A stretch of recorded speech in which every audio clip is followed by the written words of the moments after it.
Buenos días y muy bienvenidos y bienvenidas al ciclo de actualización para periodistas CAP. Esta mañana vamos a dedicar nuestro espacio de formación al tema Mecanismos generadores de impunidad, y para hacerlo hemos invitado como expositor a Aníbal Argüello, quien es licenciado en Ciencias Jurídicas y Sociales por la Universidad Rafael Landívar de Guatemala, es maestro en Administración Pública y maestrando en Criminología y Perfilación Criminal.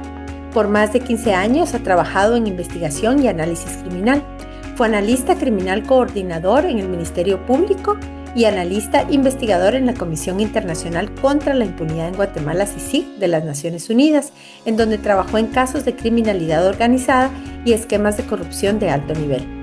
También es fundador y director ejecutivo del Centro de Expertos Internacionales en Investigación y Análisis de Casos y Situaciones Complejas en Ciudad de México, y ha sido consultor internacional con distintas organizaciones en casos complejos sobre violaciones sistemáticas de derechos humanos en Guatemala, Colombia, México y Honduras, entre otros países. Licenciado Argüello, un gusto saludarle. Gracias por su disponibilidad de acompañarnos esta mañana y muy bienvenido a los ciclos CAP. Hola, buenos días. Muchas gracias, Marielos, por la invitación. La verdad que es un gusto para mí estar en esta actividad. Veo aquí algunos periodistas pues, conocidos, ¿no? Con los que hemos platicado en algunas ocasiones. Pues es un gusto platicarles un poquito sobre el tema de mecanismos generadores de impunidad. Básicamente, ese es el principal problema al que nos enfrentamos en Guatemala. Existe una articulación muy fuerte respecto de este sentido. Básicamente los sectores, las élites, digamos, que manejan poder, han cerrado filas y se han convertido en un gran mecanismo generador de impunidad.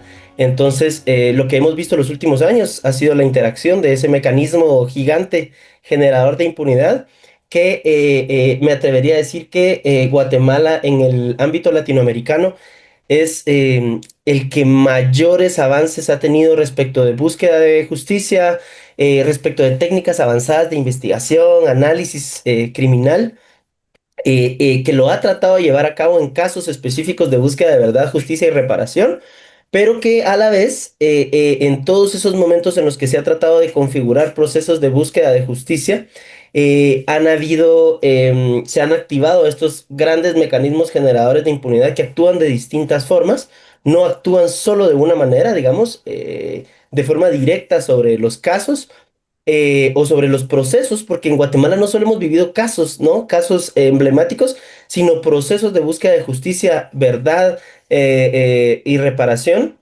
Entonces, buscan de todas formas de activarse y digamos, atacar la lucha por la justicia contra la impunidad. Entonces, voy a hablar un poquito de cómo se ha configurado este gran mecanismo. Al principio me costó mucho pensar por dónde empezar. La verdad que yo quería empezar por el final, por mostrarles, digamos, cómo funciona este macroplan, le vamos a decir, cuando uno investiga temas relacionados con macrocriminalidad o con crímenes de lesa humanidad. Uno trata de buscar siempre el plan detrás, ¿no? Uno piensa en los actores, uno piensa en cuál es el plan detrás. Entonces, yo quería empezar por ese plan detrás, pero me parece que al final consideré mejor hablarles un poquito de como de bases un poco teóricas, pero también lo práctico, de cómo lo hemos vivido en lo práctico.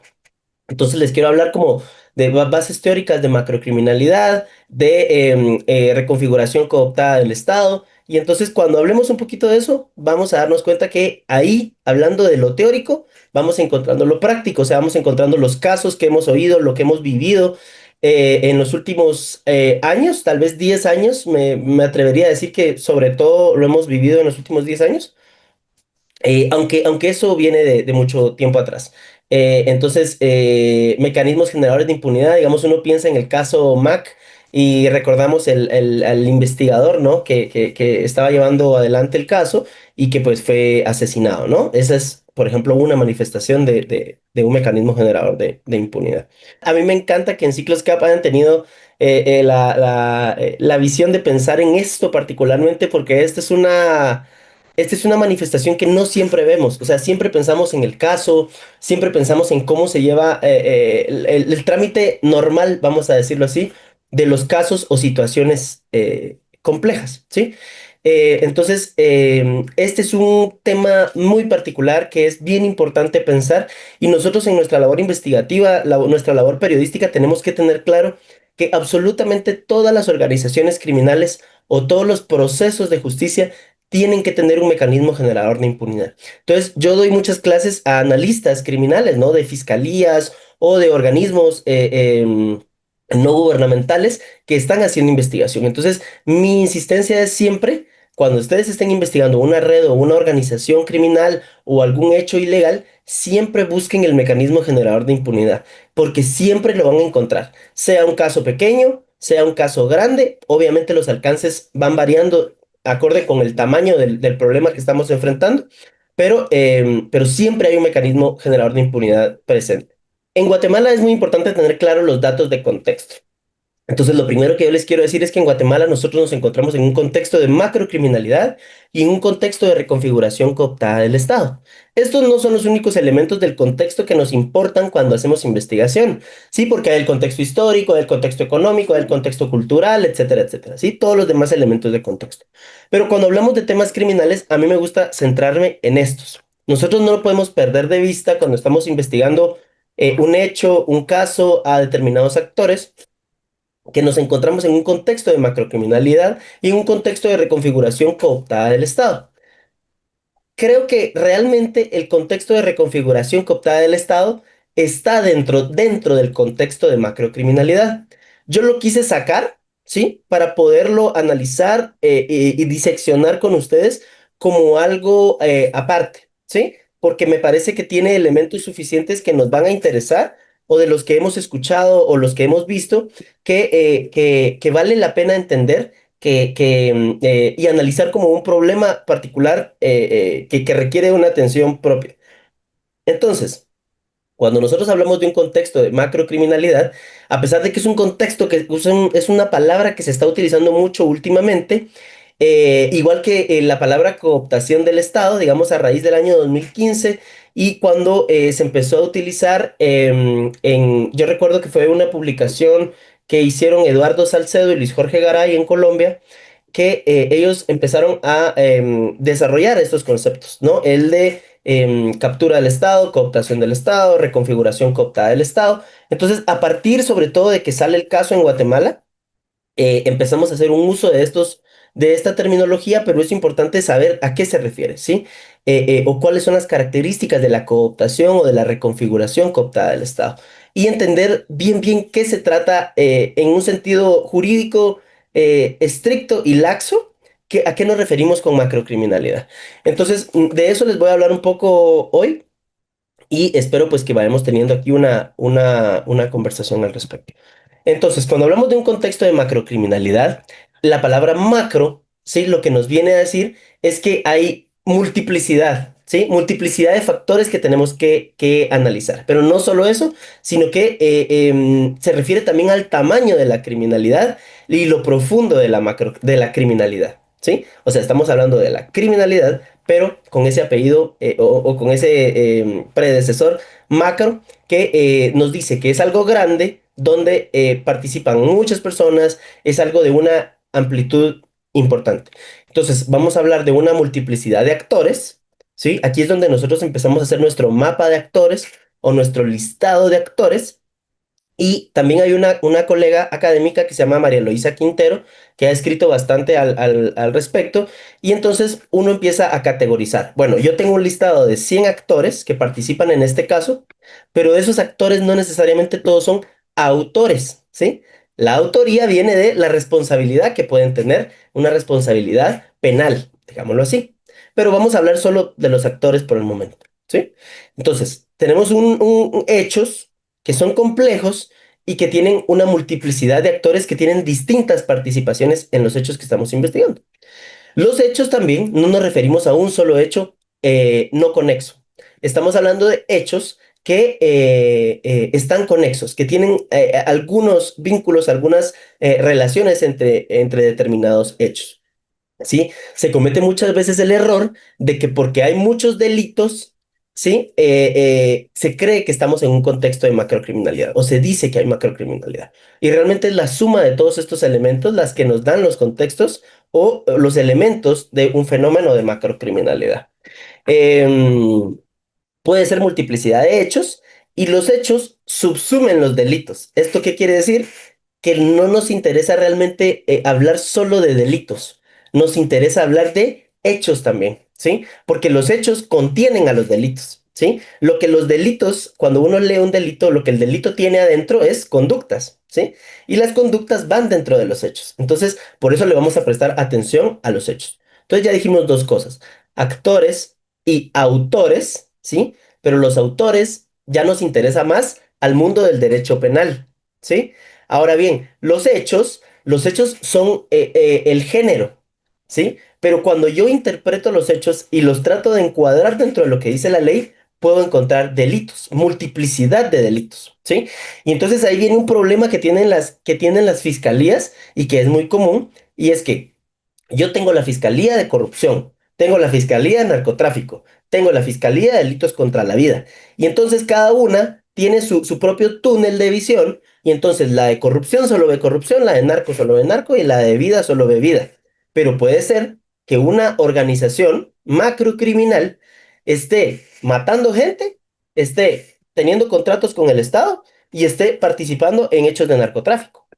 ¿Sí? O sea, esto es muy común, pero tenemos aquella tendencia de no, de enclaustrar o de crear islas de información. Y entonces yo como analista criminal, lo primero que yo les voy a recomendar es traten de luchar toda la vida contra las islas de información, ¿sí?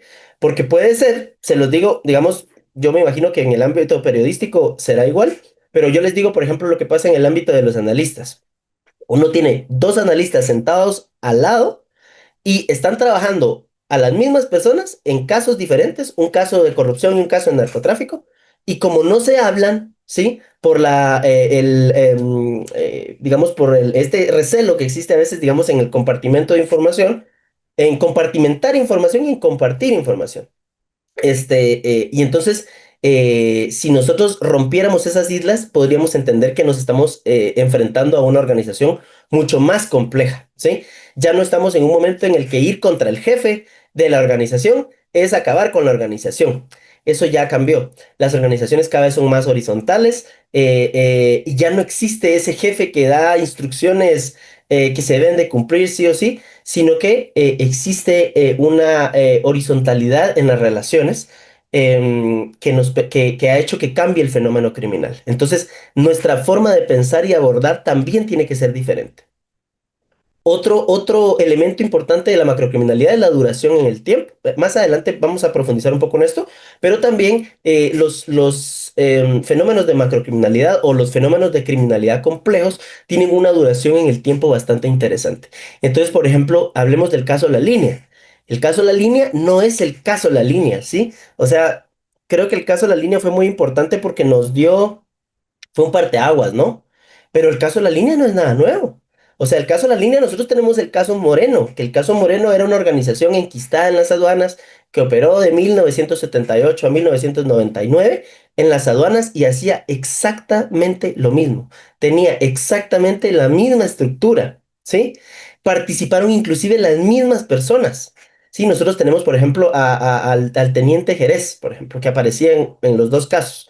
Y tuvo dos figuras diferentes en los dos casos, pero apareció en los dos casos. ¿Qué quiere decir esto? Que hay un continuum en la operación es exactamente la misma, los mecanismos generadores de impunidad son inclusive similares, son prácticamente lo mismo. Entonces, esa duración en el tiempo de los contextos de macrocriminalidad nos dicen que nos estamos enfrentando a algo más complejo, ¿sí? Y yo les aseguro a ustedes que al día siguiente de que se operativizó la línea, ¿sí? Y que se dio ese gran golpe, digamos, contra la corrupción, al día siguiente ya estaba operando algo similar, ¿sí? O se reconfiguró y se convirtió en algo diferente, ¿sí? Ese aspecto particular se llama la fungibilidad. La fungibilidad es y la resiliencia. La fungibilidad y la resiliencia es una de las características de los fenómenos de macrocriminalidad y es que si yo voy contra el jefe hoy, mañana ya hay otro. ¿sí? Si yo desaparezco, según yo, a toda la organización, mañana sigue operando exactamente igual, ¿sí? Entonces, eso es lo que nos dice, o lo que nos debiera decir en términos de, voy a hablar ya de cómo el Estado debiera intervenir, es porque requiere una intervención mucho más allá que la intervención punitiva, ¿sí? Pero bueno, esa es otra historia. Pero bueno, les estoy hablando un poco de cómo nos podemos dar cuenta que nos estamos enfrentando a un fenómeno de macrocriminalidad. Si yo voy y yo desarticulo una organización criminal y mañana ya no existe, puede ser que no estemos hablando de una organización que hace parte de un fenómeno complejo, ¿sí? Puede ser que sea una organización que surgió ahí y no tiene mayor alcance. Pero si mañana hay alguien nuevo, entonces estamos hablando de algo mucho más complicado. Y otra característica importante es que cuando estamos en un contexto de macrocriminalidad, nos encontramos con mecanismos generadores de impunidad que tienen gran alcance, ¿sí? Entonces ahí vamos. Otro tema importante es que nos encontramos en un contexto de reconfiguración cooptada del Estado, ¿sí? Creo que hemos estado muy... hay un problema tal vez del uso de las palabras y cuando hablamos del gobierno no necesariamente estamos hablando del Estado, ¿sí? Y el problema es que nosotros no estamos en un contexto de cooptación del gobierno. Nosotros estamos en un contexto de cooptación o de captura del Estado como tal, ¿sí? Del Estado y lo que conlleva del Estado, la organización jurídica y política del Estado. Entonces estamos hablando que hay cooptación de los tres poderes del Estado, ¿sí? Y cuando digo esto, quiero decir, por ejemplo, uno podría pensar que actualmente el organismo ejecutivo no se encuentra dentro de ese contexto, perdón, de reconfiguración o de cooptación del Estado. Digamos, porque hubo un cambio en la dinámica electoral, fue electo, digamos así, un outsider, un partido progresista que busca cuestiones diferentes. Y sí, pero el problema es que los mandos medios, ¿qué pasó con los mandos medios? O sea, ¿será que todos los mandos medios que venían de un contexto de repartición de cuotas de poder a personas de diferentes partidos, a diputados, alcaldes, etcétera, etcétera, ¿será que eso cambió dentro del Ejecutivo o será que eso sigue igual? Yo estaba más o menos revisando la vez, hace un tiempo, cómo eh, em, diputados no electos de partidos cercanos al poder se habían repartido en distintos organismos. Entonces, por ejemplo, lo que hicieron es que los diputados que no resultaron electos, que eran cercanos o de la alianza de Yamatei, de la gente que al final apoyó a Yamatei, lo que hicieron fue darles puestos de mandos medios en instituciones del organismo ejecutivo, ¿sí? Entonces, ¿será que esa gente sigue ahí o será que esa gente ya no está ahí? Entonces, es complejo, digamos. Y entonces lo mismo pasa en el judicial, en el legislativo y pues en el ejecutivo. Entonces tenemos el problema en los tres poderes. Pero el problema es que también tenemos el problema en el sistema de administración de justicia, ¿sí? Y tenemos ese mismo problema en los órganos de control. ¿Sí? Los órganos de control, la Contraloría, la SAT, la Superintendencia de Bancos, bla, bla, bla, ¿sí? Y entonces, como estamos en este contexto y tenemos, digamos, el cáncer en los tres poderes del Estado, en el sistema de administración de justicia y en los órganos de control, ¿eso qué genera? Impunidad. ¿Y cómo se genera la impunidad? Mediante los intercambios, ¿sí? Porque el problema cuando estamos en este contexto es que no solamente es cuando el dinero va de aquí para allá, sino que son distintos intereses. Por ejemplo, yo te doy un puesto allá, si vos me ayudas a sacar una resolución, yo, cuando sean las elecciones de magistrados, yo te prometo que te vamos a meter en la lista para la Corte de Apelaciones o te prometo que vas para la CC, pero nos ayudas, ¿sí? Entonces, esa serie de intercambios entre los poderes, el sistema de administración de justicia y los órganos de control, esos intercambios son los que hacen esto mucho más complejo, ¿sí? Y por eso nos encontramos en el dilema en el que nos encontramos. Ahora bien, hay un documento muy sencillo de Ferrajoli, de Luigi Ferrajoli, que se llama Criminalidad y Globalización, y a mí me gusta mucho algo que dice ahí. Se los voy a leer porque me gusta mucho que quede, o sea, cómo lo dice, me gusta mucho. Dice, la criminalidad que amenaza más gravemente los derechos, la democracia, la paz y el futuro mismo de nuestro planeta es seguramente la criminalidad del poder. Un fenómeno que no es marginal ni excepcional como la criminalidad tradicional, sino que está inserto en el funcionamiento normal de nuestras sociedades.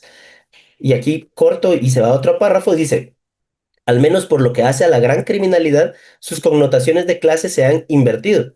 Las verdaderas clases peligrosas, como solía llamarse a los grupos marginados y proletarios por las leyes italianas de seguridad pública en la segunda mitad del siglo XIX, no son ya las clases pobres, sino sobre todo las élites dirigentes, tanto económicas como políticas. La tradicional delincuencia de subsistencia de los marginados es cada vez más subalterna de la gran criminalidad organizada que directa o indirectamente la alimenta o por lo menos la instrumentaliza y explota.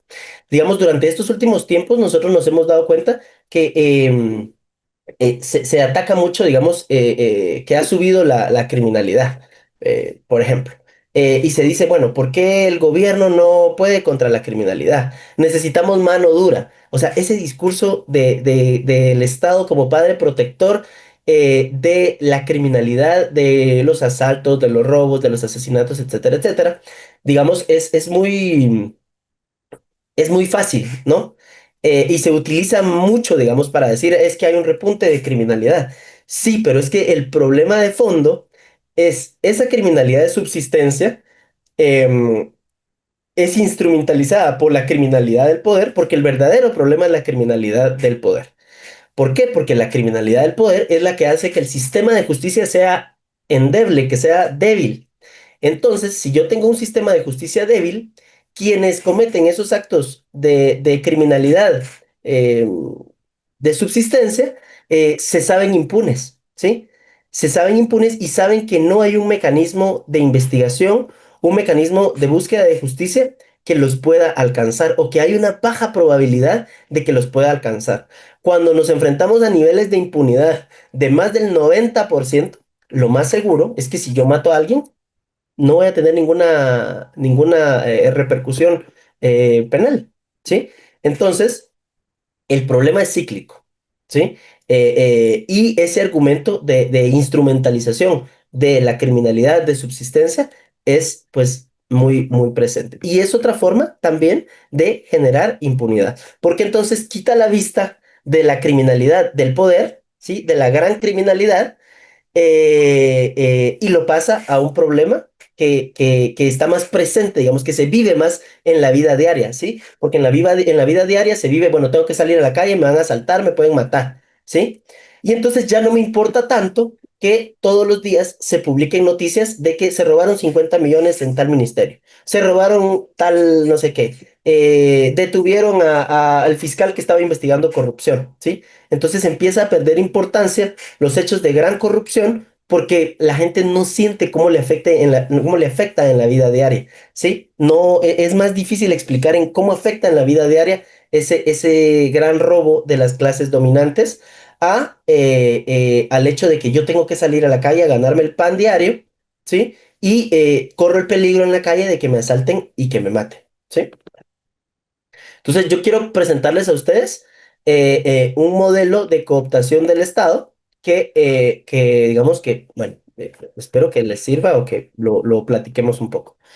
Ferrajoli habla de la criminalidad de subsistencia y en este caso, la criminalidad de subsistencia lo que hace es que pone en peligro la seguridad pública. Estamos hablando de las pandillas, estamos hablando de los robos a mano armada, estamos hablando del sicariato, estamos hablando de esas microorganizaciones de narcomenudeo, etcétera, etcétera. ¿Sí? Criminalidad de subsistencia que pone en peligro la seguridad pública. Versus la criminalidad del poder que pone en peligro la democracia. Entonces, por ejemplo, yo tengo a empresarios y narcotraficantes que van a financiar o apoyar políticos y funcionarios que están buscando acceder al poder. Entonces, esos políticos y funcionarios, cuando son electos, esto lo hemos visto en casos particulares. Por ejemplo, el caso cooptación del Estado, ¿sí? Entonces, vamos a financiar políticos y funcionarios y esos funcionarios después me van a dar contratos públicos, ¿sí? O me van a dar contratos de obra pública, por ejemplo, o contratos con el Estado, o contratos, yo qué sé, de asesoría para mis amigos, etcétera, etcétera, ¿sí? Entonces, yo voy a financiar políticos y funcionarios, voy a obtener a cambio, en el corto plazo, voy a obtener contratos o dinero público, ¿sí? Entonces empiezan a manejarse las cuotas de poder y las cuotas de plata, ¿va? Y entonces esos políticos y funcionarios van a tener la capacidad de nombrar, ¿sí? O de tener injerencia en el nombramiento, ¿sí? O van a tener relación con los órganos de control. ¿Qué órganos de control? La Contraloría, el organismo judicial, el Ministerio Público, la Corte de Constitucionalidad, el Tribunal Supremo Electoral, la Superintendencia de Bancos, la SAC, por ejemplo. ¿Sí? Entonces, ¿qué me da esa relación o sí, esa vinculación, digamos, de los políticos y funcionarios con los órganos de control? Nos da un canal de comunicación entre quien financió las campañas, como los empresarios, los narcotraficantes, un canal de comunicación para poder tener de mi lado a los órganos de control. Y ahora, entonces, de regreso, yo lo que voy a poder generar con esta línea roja, esta flecha roja que está apareciendo es impunidad, ¿sí? Entonces, si se dan cuenta, el problema es grande, ¿sí? El problema es de captura, digamos, de las instituciones públicas. Y ahora fíjense, otro problema. Si ustedes ven la criminalidad de subsistencia acá abajo, la criminalidad de subsistencia a veces le sirve a la criminalidad del poder, la criminalidad del poder la instrumentaliza esta criminalidad de subsistencia. Pero existe una línea que divide. ¿Por qué? Porque no necesariamente esta criminalidad de subsistencia puede acceder a esta generación de impunidad, ¿verdad? Esta generación de impunidad está em, mantenida, digamos, por la parte superior de la criminalidad del poder. ¿Qué tipos de mecanismos generadores de impunidad hay? Aquí hay dos, y entonces aquí hablamos un poco de lo que hablaba Elmer, ¿no? Está el caso del robo de las jeringas en el hospital y está el caso de la asignación de los contratos macro, digamos, de la compra de jeringas a los proveedores del Estado. Entonces, tipos de mecanismos generadores de impunidad, hay micro. Esos mecanismos micro sirven para casos específicos, ¿sí? Por ejemplo, el mecanismo generador de impunidad de la línea era el bufete de la impunidad, ¿sí? Pero también hay mecanismos generadores de impunidad macro. ¿Y qué es lo que buscan estos mecanismos generadores de impunidad macro? Ya es algo mucho más profundo. Es hacer retroceder los procesos de acceso a justicia, verdad y reparación, pero también cambiar las narrativas. Y yo les voy a mostrar cuáles son los dos principales mecanismos generadores de impunidad macro que yo visualizo en Guatemala. El primero es el mecanismo generador de impunidad que busca decir que en Guatemala no hubo genocidio, ¿sí? Es narrativo, ¿sí? Si se dan cuenta, el problema es narrativo. Es decir, que no hubo impunidad y que no se cometieron crímenes de lesa humanidad durante el conflicto armado interno. Ese es un argumento. Y el segundo argumento es, en Guatemala no hubo corrupción.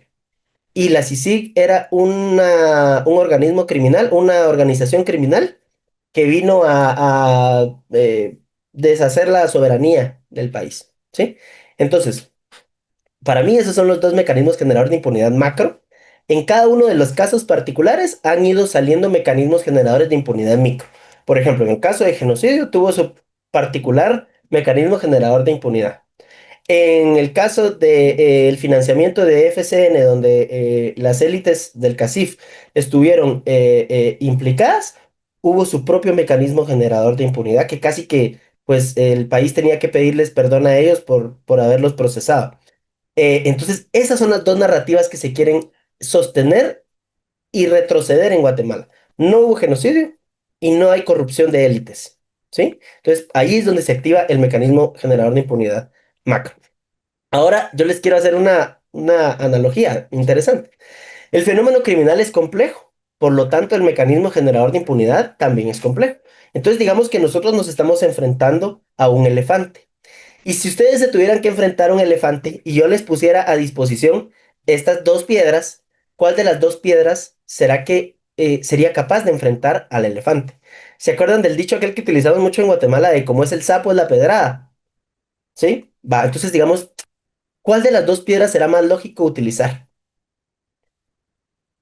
¿Va? Les voy a dejar la pregunta así, es retórica, entonces solo una pregunta. Entonces, ¿cuál tendrá más lógica utilizar? Entonces, lo que yo quiero decir acá es que el método de abordaje tiene que ser acorde con el problema que nosotros estamos enfrentando.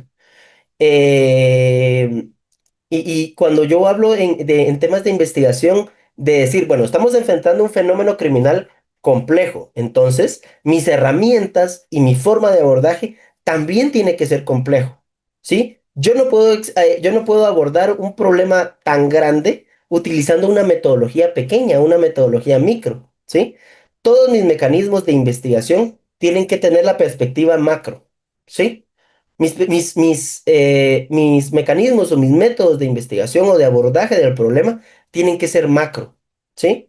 Entonces, yo no voy a pensar nada más en las 5 personas que están vinculadas en el caso, sino yo voy a analizar el contexto, voy a analizar la red, voy a analizar las distintas interacciones, los distintos tipos de beneficios que pueden existir, etcétera, etcétera, ¿sí?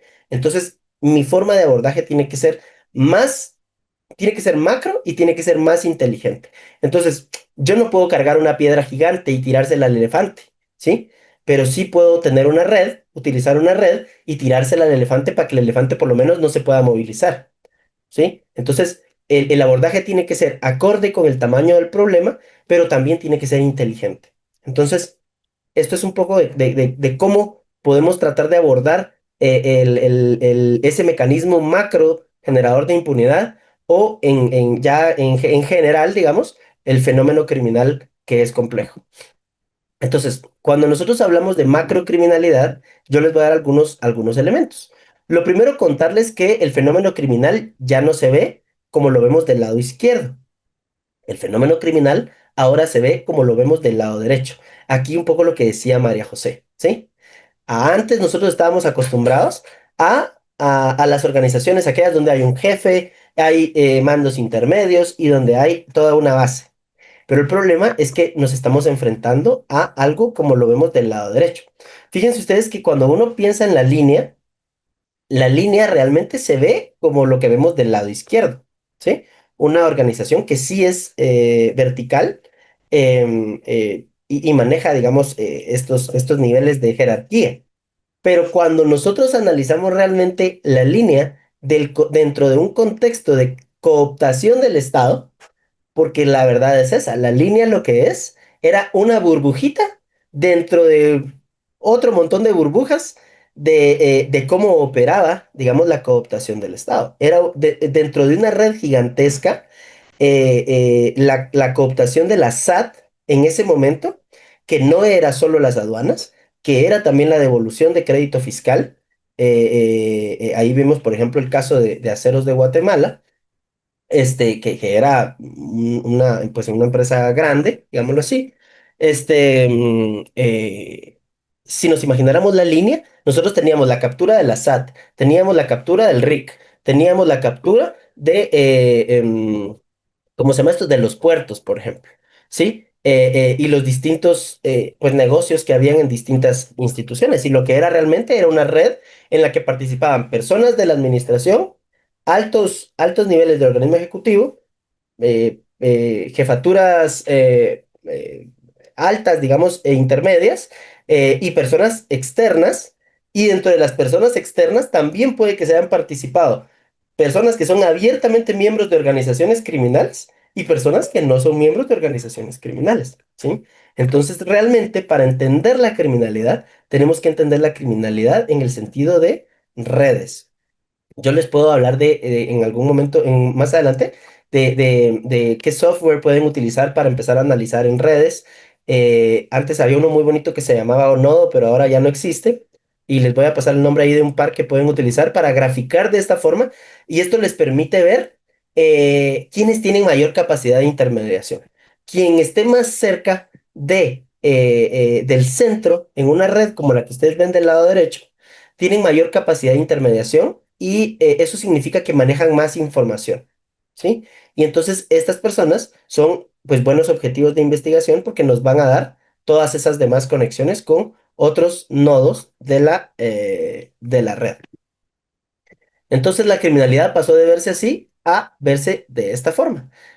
Nosotros estamos acostumbrados a trabajar las estructuras criminales tradicionales. Entonces, por ejemplo, si ustedes buscan ahorita en internet y ponen estructura criminal, lo que les va a salir así, lo que les va a salir son estos resultados. Y lo mismo les sale, por ejemplo, aquí hay resultados de la PNC, aquí está la estructura de la línea, aquí hay resultados de de la Policía de Colombia, también hay resultados de una organización en México.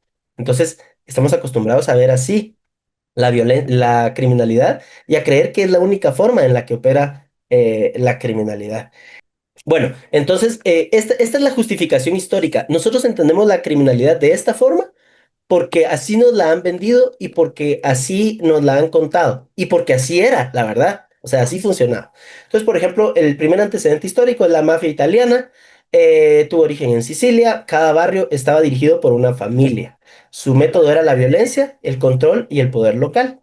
Y funcionaba de esta forma jerárquica. Sí, había un jefe, habían jefaturas intermedias y estaba la base. Entonces, cada familia operaba de esta forma. Entonces, si nosotros hubiéramos visto cuatro organizaciones criminales de este tipo, las hubiéramos visto de esta forma, ¿sí? Tenemos cuatro organizaciones que tienen esa estructura jerárquica vertical, la Cosa Nostra. La siguiente justificación histórica es el cartel de Medellín. Pues el cartel de Medellín, pues todas y todos lo conocemos, ¿no? Fue una estructura poderosa en Colombia, liderada por Pablo Escobar. Y entonces la forma en la que nos la presentaban o la forma en la que operaba realmente sí era una forma jerárquica. Y nos la presentaban de esta forma, como ustedes ven del lado derecho.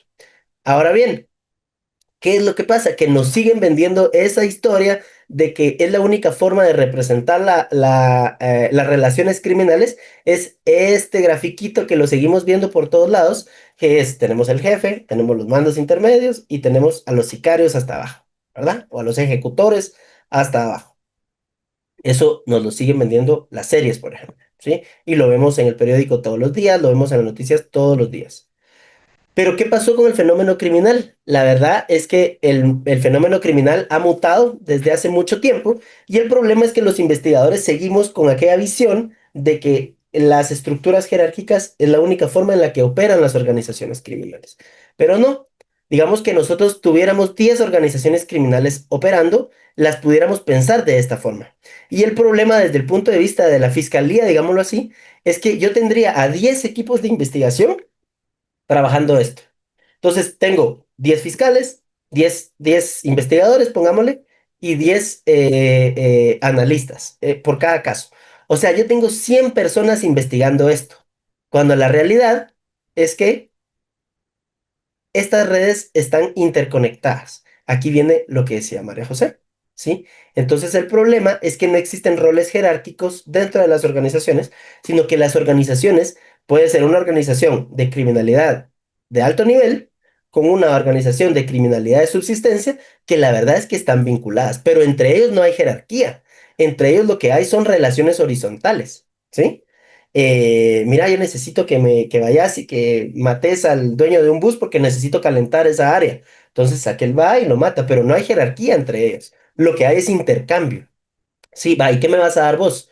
Mira, ¿tenés a alguien ahí con problemas detenido de tu organización? Sí, va, yo voy a hablar con el juez para que te lo deje libre. Va, órale. ¿Y cuánto me vas a dar? Ah, 50.000, ¿qué tal? Va, órale, ahí está. Va, entonces uno obtiene el favor que necesitaba, el otro obtiene impunidad para los miembros de su organización y además dinero, ¿sí? Pero la relación es horizontal, no es jerárquica. Entonces, resulta que era más fácil que yo tuviera un fiscal, tres investigadores, dos analistas para enfrentar esto en vez de un equipo de 100 personas, ¿sí? Si yo lo hubiera analizado de una forma integral. Entonces también tiene que ver un poco con el manejo de los recursos para enfrentar el fenómeno criminal. Y eso lo hace más holístico. Entonces es una investigación integral. Cuando realmente, si yo hubiera investigado todo esto de forma integral, yo lo que hubiera investigado era más o menos esto, ¿sí? Y el jefe no necesariamente es el que está en medio. Ven acá alguien que se llama Luis, no necesariamente es el jefe, es el que tiene mayores conexiones y tiene más información. El jefe es Juan, que está aquí en negrito. ¿sí? ¿Y quién es Luis? Luis es el chofer de Juan. Luis es el chofer de Juan, pero él por las relaciones que tienen es el que más información puede proveer. Entonces, tener este mapa claro, a mí como investigador me sirve para saber a quién le tengo que prestar más atención. ¿Sí? Le tengo que prestar más atención a Luis porque es el que más información tiene. Y entonces antes, para desarticular una organización, en la visión anterior, ¿verdad? De jefe, etcétera, etcétera, yo me hubiera ido contra el jefe, ¿sí? En esta visión, yo para investigar hubiera utilizado a Luis, no al jefe, ¿sí? Muchas veces nosotros tratamos de investigar de arriba para abajo. Es decir, voy a investigar al jefe primero y entonces eso me va a dar todo lo demás, pero eso no siempre es así. Eso no necesariamente es así. Fíjense ustedes, por ejemplo, el caso de la línea. El caso de la línea empezó desde abajo, ¿sí? Está primero el tramitador, luego la relación con la jefe de la SAT, luego la relación para arriba con ¿cómo se llaman? Los administradores de aduana, luego los jefes de región, luego y así hasta arriba. Sí, o sea, no siempre cuando uno dice, bueno, voy a investigar a los jefes, uno va a encontrar algo. Uno encuentra algo a veces buscando más abajo. ¿Por qué ha mutado el fenómeno criminal? Porque los mecanismos que utiliza la criminalidad organizada evolucionan, entonces van a acaparar poder y van a generar más relaciones. La efectividad que tienen las organizaciones criminales empieza a multiplicar las ganancias ilícitas y el poder económico, el poder político y el poder social. Entonces, los fenómenos criminales o las organizaciones necesitan infiltrarse en la economía.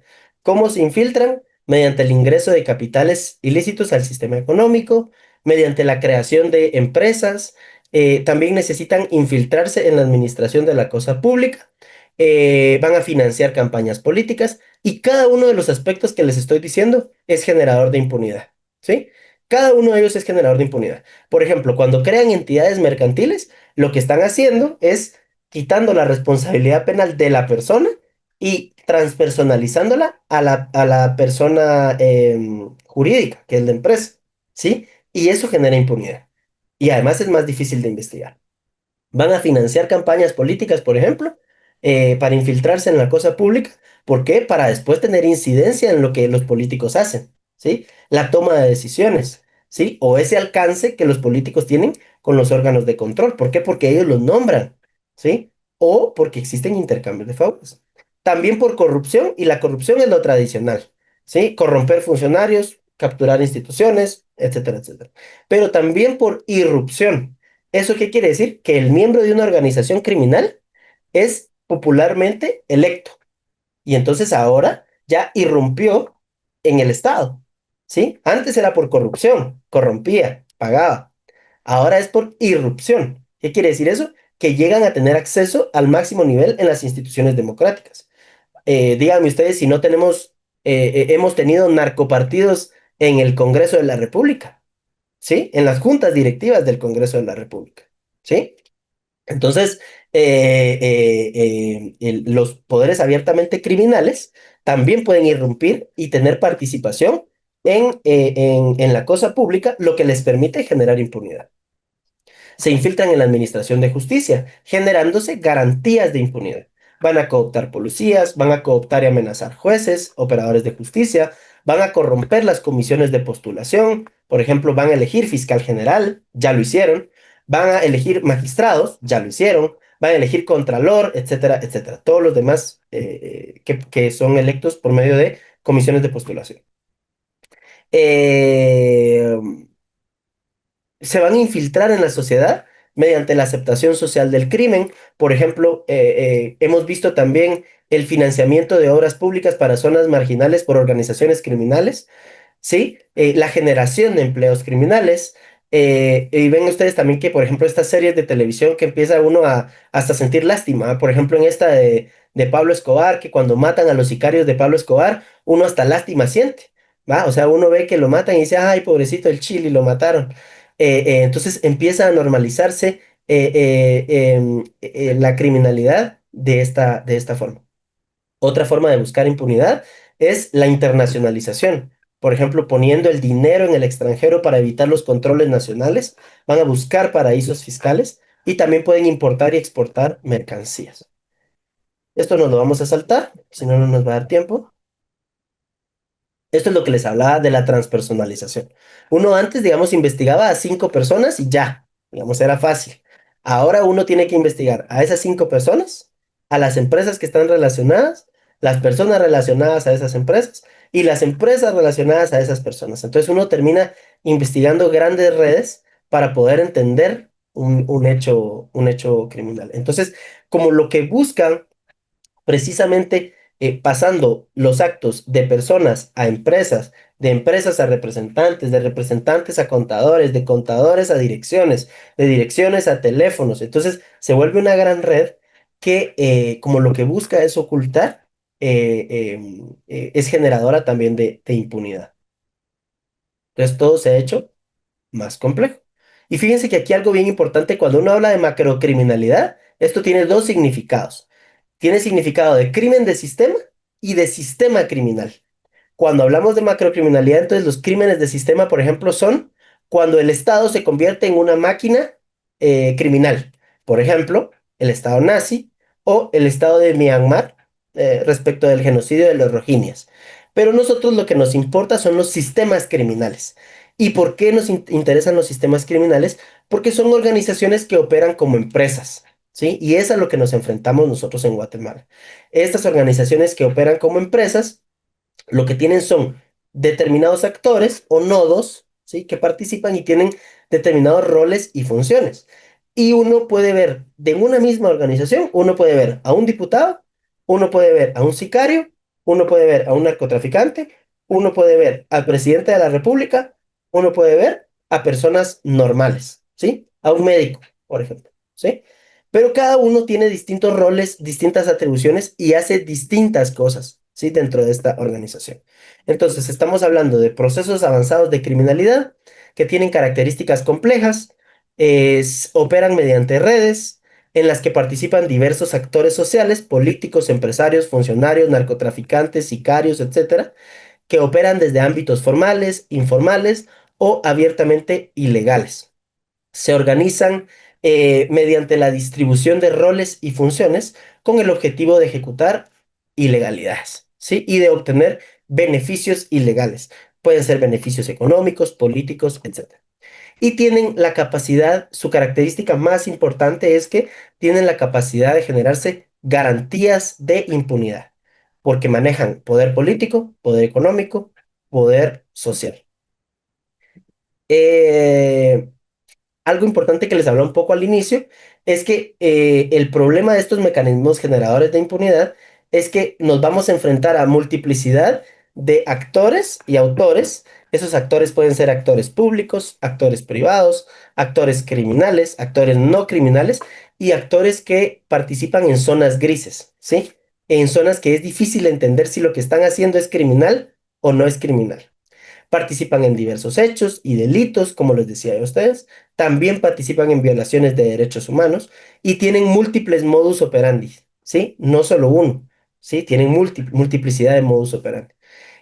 Actúan en una amplitud territorial y temporal. ¿Sí? ¿Eso qué quiere decir? Que pueden tener participación en San Marcos, en Huehuetenango, en la ciudad de Guatemala, en un ámbito territorial nacional o amplio. También su ámbito de operación es temporal. Ya les decía yo la línea, por ejemplo, que la línea es exactamente lo mismo que estaba pasando en el 78, lo mismo que descubrimos que estaba pasando en el año, ¿qué fue? 2014, ¿sí? Entonces había una continuidad temporal de esa operación. También es importante prestarle atención a los roles y funciones. ¿Por qué? Porque actúan desde zonas formales o zonas informales, o desde zonas legales o abiertamente ilegales, desde zonas grises, y prestarle atención a que siempre hay subestructuras en las organizaciones criminales que tienen más o menos siempre estas atribuciones. Hay estructuras económicas o financieras que se dedican al lavado de activos, por ejemplo, ¿sí? La estructura de lavado de los beneficios. Estructuras políticas que tienen influencia en el ámbito político, estructura criminal abiertamente o estructuras armadas abiertamente, que son pues los que se dedican al sicariato, y estructuras específicas para la generación de impunidad, ¿sí? tienen sus jueces ad hoc, tienen sus fiscales ad hoc, tienen sus policías ad hoc, magistrados, Corte de Constitucionalidad, etcétera, etcétera, ¿sí? Tienen su gente, por ejemplo, para que no les salgan alertas de lavado de dinero, ¿sí? Etcétera, etcétera. O sea, tienen quien les esté cuidando en los órganos de control y en la administración de justicia. Bueno, esto es algo que yo propongo, que es la fórmula del PlayStation. Yo soy millennial, entonces, pues, por eso el PlayStation. Entonces, para nosotros investigar este tipo de problemas hay tres cosas que tenemos, cuatro herramientas que tenemos que tener. El cuadrado, porque vamos a tratar de romper los esquemas cuadrados, las formas de pensamiento cuadradas. Por ejemplo, una forma de pensamiento cuadrada es esa estructura criminal que es siempre vertical, ¿sí? Tenemos que romper ese esquema, ¿sí? La realidad no opera de esa forma. ¿Sí? Entonces, bueno, ese es un problema. Lo tercero, lo segundo es que tenemos el triángulo, ¿no? ¿Por qué? Porque tiene tres ángulos, tres caras. Tenemos que valernos de tres herramientas. Herramientas personales, ¿sí? Las personas profesionales que se dedican a investigar este tipo de aspectos. Tenemos las técnicas, ¿sí? Y las herramientas informáticas. Entonces tenemos que valernos de esas técnicas de investigación o de esas herramientas informáticas que nos permiten accesar información. Por ejemplo, yo tengo un montón de información que descargué, la tengo que poner en tablas, por ejemplo. Entonces, yo la pongo en tablas y después voy a utilizar un programa que me sirve para analizar las relaciones de esas tablas, ¿sí? O yo voy a agarrar, yo tengo 500 PDFs, yo no puedo leer 500 PDFs en poco tiempo. No, yo puedo agarrar y meterlo, por ejemplo, a DataShare. No sé si ustedes conocen DataShare.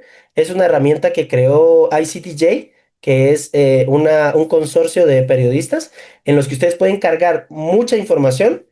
Este programa se lo lee y ustedes pueden hacer búsquedas por texto. Y de una vez el programa les saca un listado de todos los lugares que se mencionan, de todas las personas que aparecen.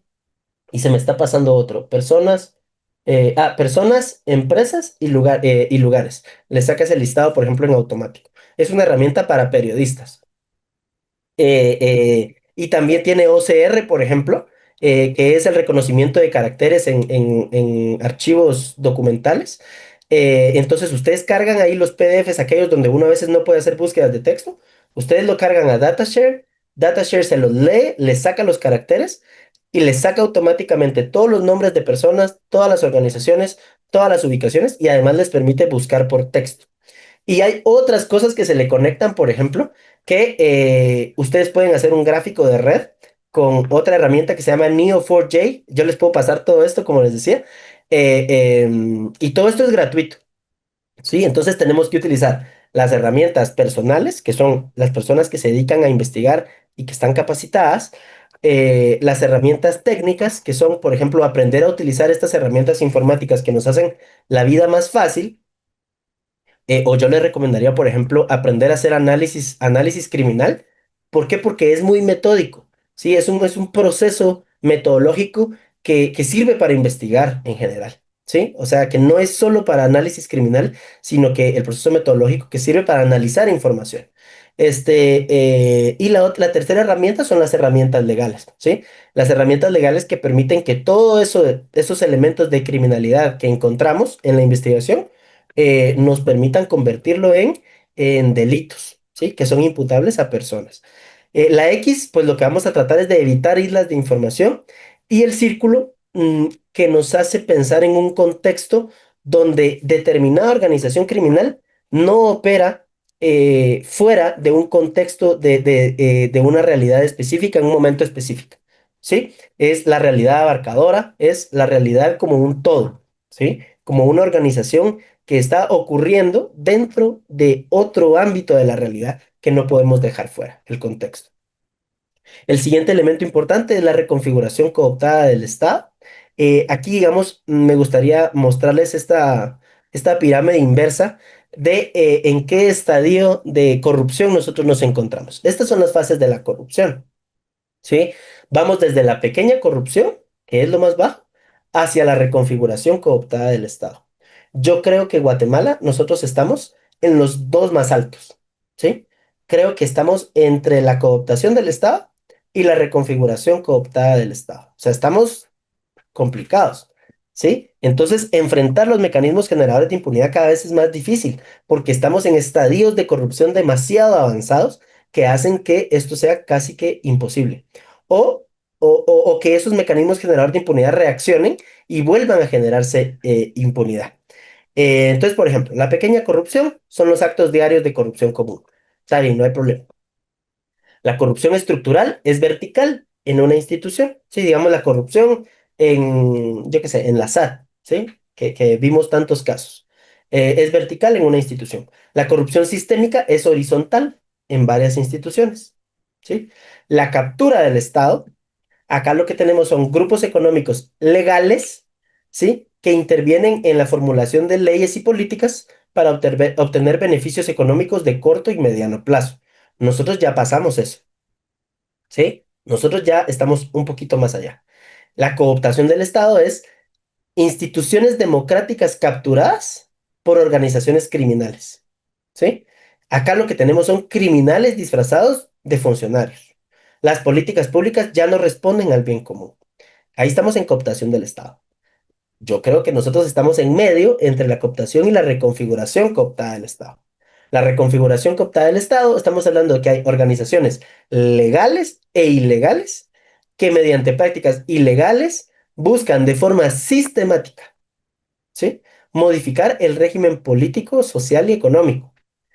Tienen beneficios sostenidos. Esto ya no solo es a corto plazo y a mediano plazo. Estos son beneficios sostenidos en el tiempo y que además tienen legitimidad social en el largo plazo, ¿sí? Creo que por ahí vamos nosotros, o sea, ahí vamos llegando nosotros, ¿sí? Estamos enfrentándonos a un monstruo que quiere afianzarse en el poder y que quiere mantener ese status quo de impunidad y de grandes actos de corrupción, ¿sí? Entonces, bueno, para que se ilusionen un poco, estamos muy avanzados en la corrupción. Y esto tiene un par de justificaciones, ¿sí? Me voy a ir rápido acá, porque, y eso surge, digamos, de la historia de los partidos políticos en Guatemala. Desde 1960 más o menos hasta la fecha, lo que ha habido es un proceso de desideologización de las redes, ¿sí? Se fueron perdiendo estoy hablando del ámbito político, ¿sí?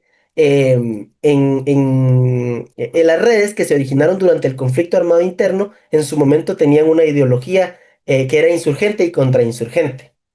¿Sí? En 1985 comienza el proceso democrático, en el 96 se firman los acuerdos de paz y a partir del 90, entre el 96 y el 2025 lo que hemos tenido es el vaciamiento de la política. Partidos políticos que sirven como vehículos o cascarones electorales y que permiten el financiamiento ilegal de grupos de poder, de narcotraficantes, etcétera, etcétera. Entonces, hemos vivido un proceso de vaciamiento de la política donde lo que hay son cascarones electorales que nos llevan hacia allá. Fíjense ustedes, estos son los presidentes de la era democrática hasta Yamatei. Aquí todavía no he puesto a Arevalo. Estos son los presidentes. Les voy a ir tachando los que tienen procesos judiciales de corrupción, narcotráfico, etcétera, etcétera. Jorge Serrano Elías, pues el serranazo, ¿no? Tachado. Álvaro Arzú, el caso Caja de Pandora en el año 2018. Alfonso Portillo, sentenciado por corrupción y lavado en Estados Unidos. Oscar Berger, no tuvo caso él exactamente, pero sí durante su gobierno pues tuvimos los casos de limpieza social. Ahí pues procesado Alejandro Yamatei también, que después pues se convirtió en presidente. Álvaro Colón, el caso transurbano. Otto Pérez Molina, la línea TCQ cooptación. Jimmy Morales, el caso de financiamiento del FCN, etcétera, etcétera. Esta es nuestra era democrática. ¿Sí? Esta es nuestros presidentes de la era democrática, la mayoría señalados en temas de corrupción. Va, entonces, para que tengamos una idea. El financiamiento de la política viene de élites empresariales, asociaciones empresariales, financistas individuales, constructores, proveedores del Estado y crimen organizado. Es lo que vemos del lado izquierdo. Esto es del informe de financiamiento de la política de CICIG. Y esto lo que nos dice es, imagínense de dónde está viniendo el dinero de los políticos que están ocupando cargos. Y eso, lo que les decía yo en aquel modelo que les mostré de cooptación del Estado, es Quien financia la política controla los órganos de control, ¿sí? Yo no sé, hace como 2 días yo publiqué algo en Twitter que decía, ¿quién controla a los órganos de control? ¿Sí?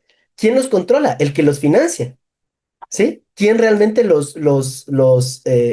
que los pone ahí? ¿Quién realmente controla lo que hacen los órganos de control? Lo que los órganos de control realmente hacen público, ¿sí? Nos vamos a saltar esto. Entonces ahora vamos a hablar un poquito de los casos. Rápidamente, los mecanismos generadores de impunidad micro, ¿sí? Hay casos, la mayoría de los casos tienen sus propios mecanismos generadores de impunidad. Estos son los generadores de impunidad micro. Entonces, por ejemplo, este es un caso ya algo viejo. El caso Bam Bam era una célula de los Caradura que operaba en Chinautla, por ejemplo, y se dedicaba al narcomenudeo y al sicariato. Pero esta organización de los Bam Bam tenía una micro mecanismo generador de impunidad. Tenía agentes de PNC que están marcados por acá abajo. Edwin Calimayor, Odilia Chivir y Luis Pacay eran miembros de la comisaría de Chinautla.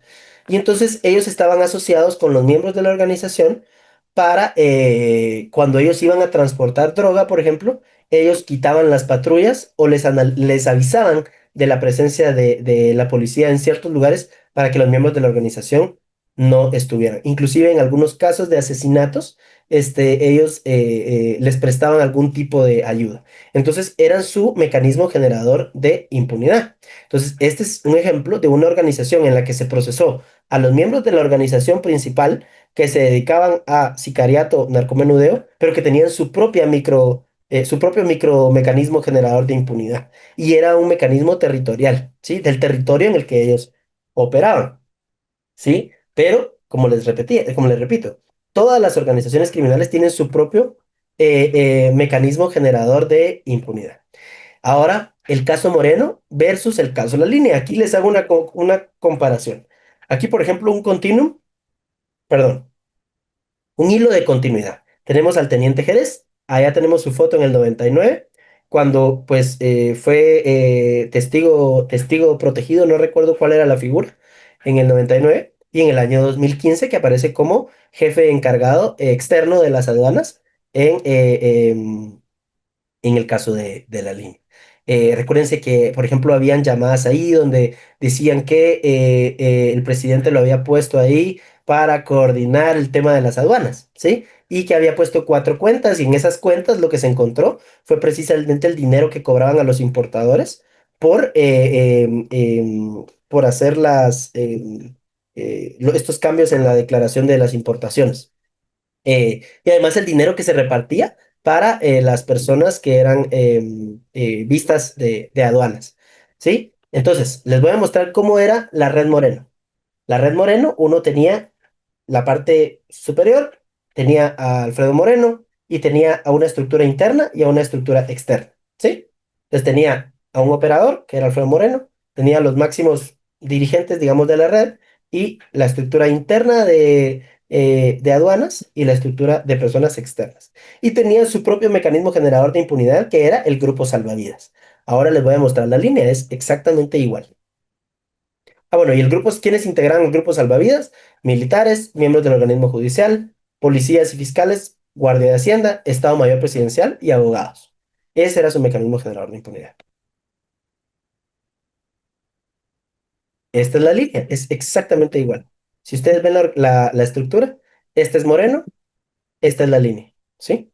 Tenemos a la parte de arriba los líderes del organismo ejecutivo, tenemos a Juan Carlos Monzón como el operador, tenemos una estructura interna dentro de la SAT y una estructura de personas externas a la SAT. Y su mecanismo generador de impunidad, el bufete de la impunidad. El mismo día que las personas estaban siendo procesadas, se estaba negociando por aparte que esas personas salieran libres, ¿sí? Es exactamente igual el mecanismo generador de impunidad. El caso Blanca Stalin, por ejemplo, ¿qué hizo el mecanismo generador de impunidad? En este caso, pues Blanca Stalin, por tener esta reunión con Carlos Ruano, pidiéndole que intervenir, digamos, en cómo él iba a resolver, pues es detenida en su momento. ¿Qué logra el mecanismo generador de impunidad? Ahora Carlos Ruano está en el exilio y Claudia González, por ejemplo, fue detenida por este caso. Ese es el mecanismo generador de impunidad operando, ¿sí? La reversión de los casos de gran corrupción.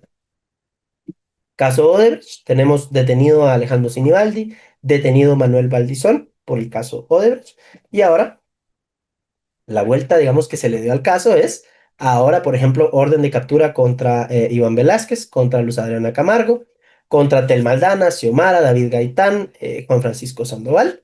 Y también lo que vemos ahora, por ejemplo, el jefe de la fiscalía que debía investigar estos hechos, ahí dándose la mano y abrazos con los sindicatos, ¿sí? Y al principal denunciante, digamos, ahí vemos al mecanismo generador de impunidad. Aquí, por ejemplo, la Fundación contra el Terrorismo, reunido o platicando, pues, con uno de los señalados en el caso con Alejandro Sinibaldi.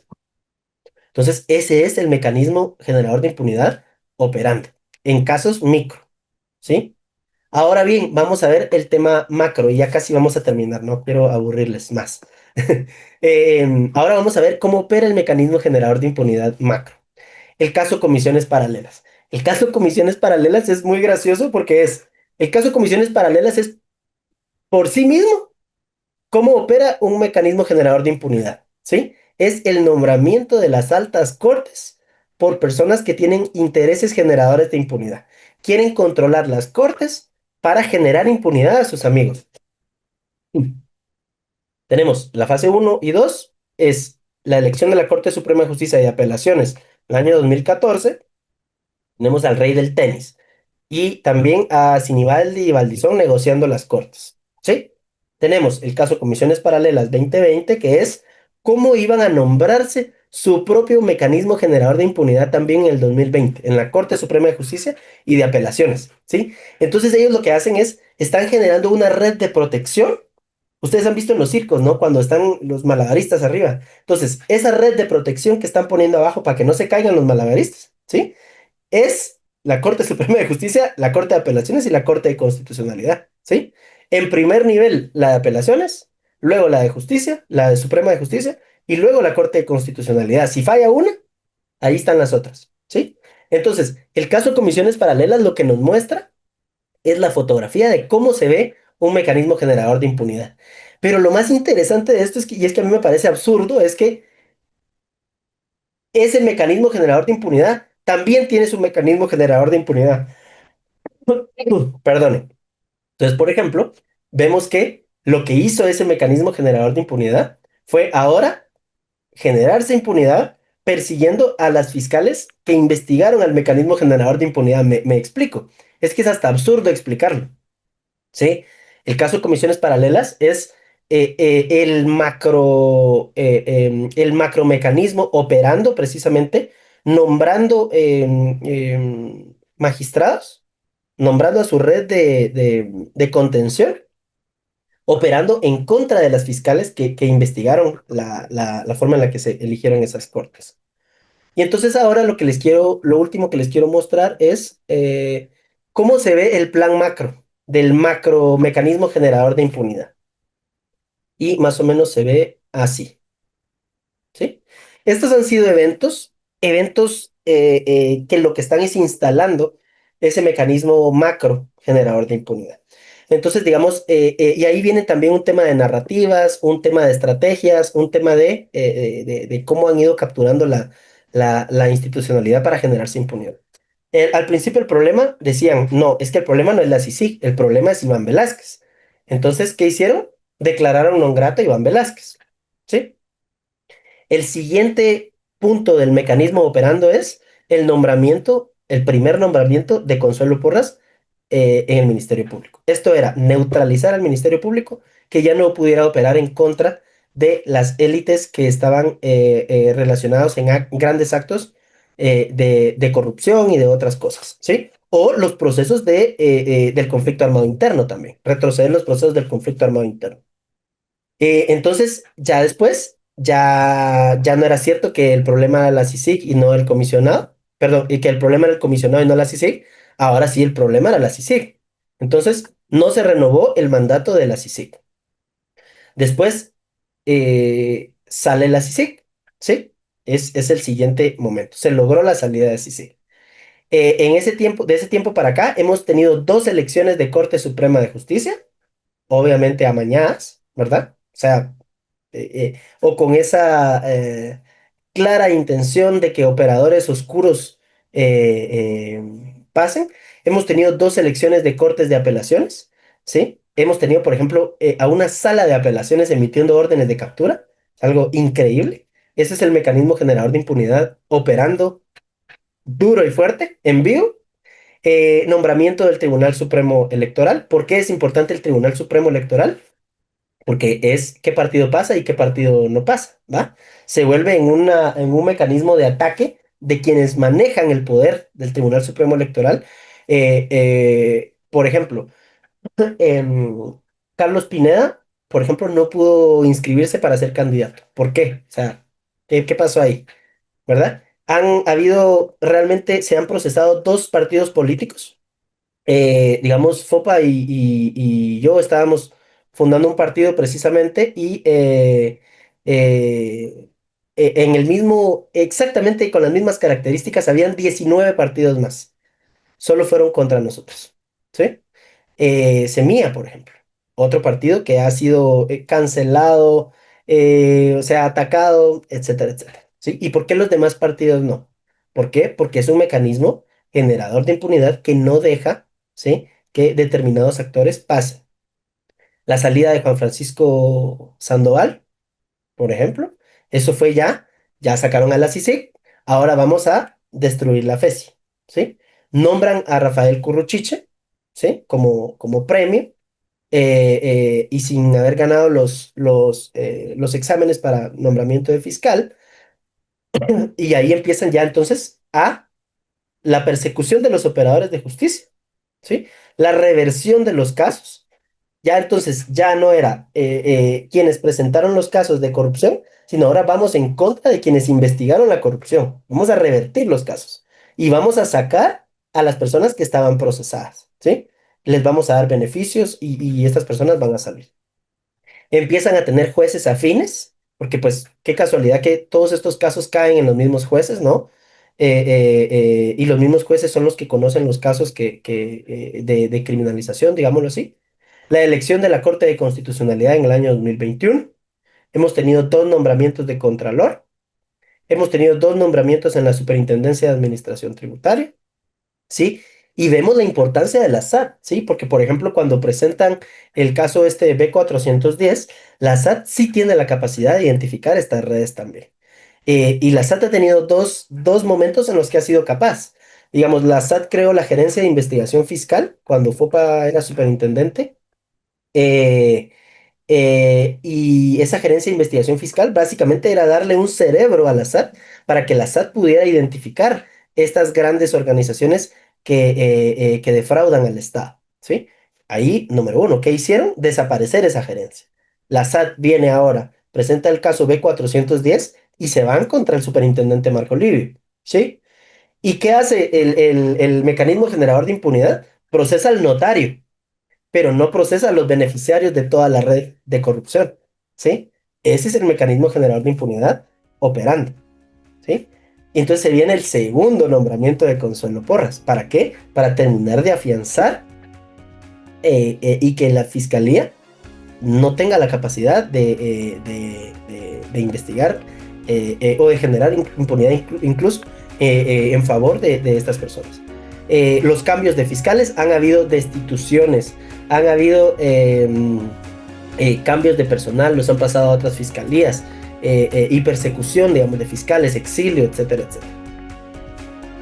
Luego se presenta, por ejemplo, el caso de fraude electoral, ¿sí? Para decir que la elección del partido Semilla fue una elección fraudulenta, ¿sí? Entonces, ese es el mecanismo generador de impunidad operando. Y por último, por ejemplo, la orden de captura contra Iván Velázquez y Luz Adriana Camargo, que pues no tiene ninguna lógica jurídica, pero ahí está. Entonces, es posible, ¿por qué? Porque es el mecanismo generador de impunidad operando. Muchas gracias al licenciado Aníbal Argüello por haber estado con nosotros esta mañana en el ciclo de actualización para periodistas CAP sobre justicia y lucha contra la impunidad en Guatemala.